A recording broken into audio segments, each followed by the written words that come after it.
২২ বছরের জীবনে ১০ বছরই মানসিক ভারসাম্য হারিয়ে মানবেতর জীবনযাপন করছে জিহাদ মণ্ডল।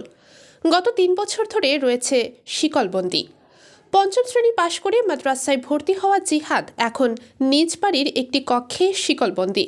বাধ্য হয়েই জিহাদকে শিকলবন্দি করে রেখেছে তার পরিবার।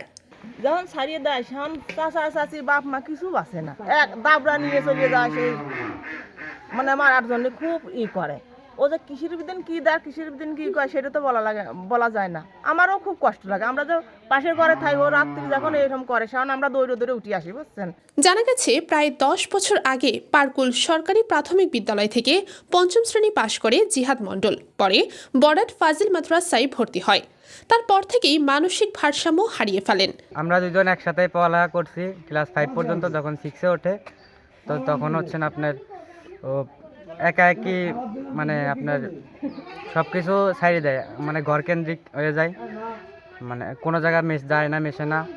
পরে আপনার অনেক ট্রিটমেন্ট করাইছে, অনেক জায়গায় গেছে, তারপরেও ওর মানসিক ভারসাম্য ঠিক করতে পারে নাই।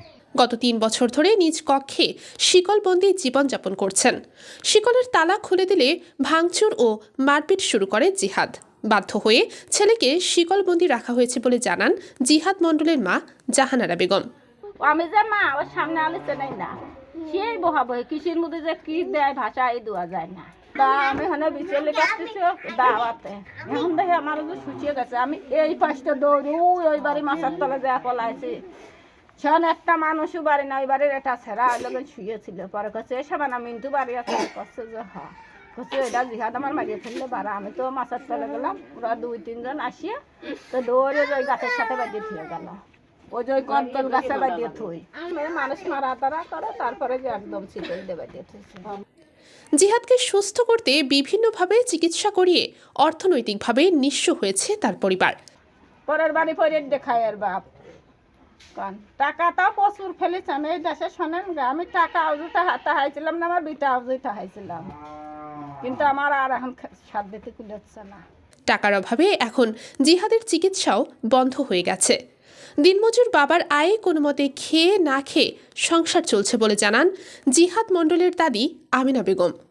আমার ছেলে গরিব মানুষ, জোন পরিয়ে দিয়ে খায়, 3-4 দিয়ে পেট খাওয়াবে না, ওর চিকিৎসা করবে, যথেষ্ট চিকিৎসা করা হয়েছে, আর হয়তো পারিয়ে দিচ্ছে না। এখন আর এখন তোর মামা টামারাও সাহায্য করেছে, তারাও গরিব লোক, আর এখন কেউ সাহায্য করতে করতে আর কেউ করতে পারতেছে না।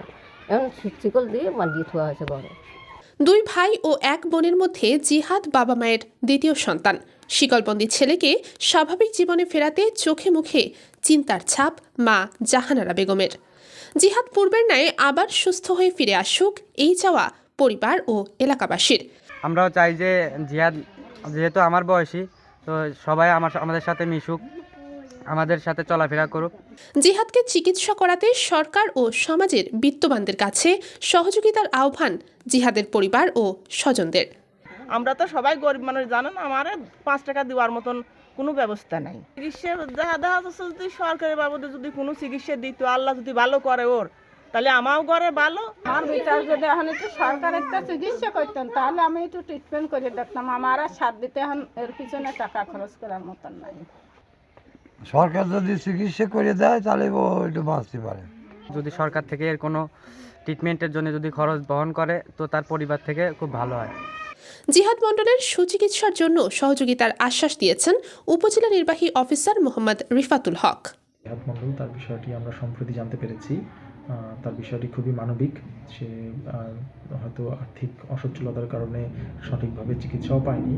আমাদের উপজেলা প্রশাসনের পক্ষ থেকে আমাদের উপজেলা স্বাস্থ্য ও পরিবার পরিকল্পনা কর্মকর্তা ইতিমধ্যে তার বিষয়ে খোঁজ নেওয়ার জন্য একজন মেডিকেল অফিসারকে দায়িত্ব দিয়েছেন।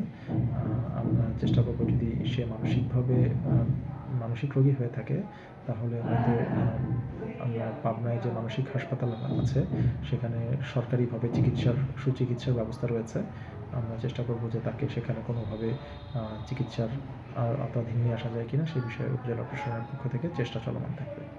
জিহাদ মণ্ডল রাজবাড়ীর পাংশা উপজেলার কসবা মাজাইল ইউনিয়নের পারকুল গ্রামের কাশিম মণ্ডলের ছেলে।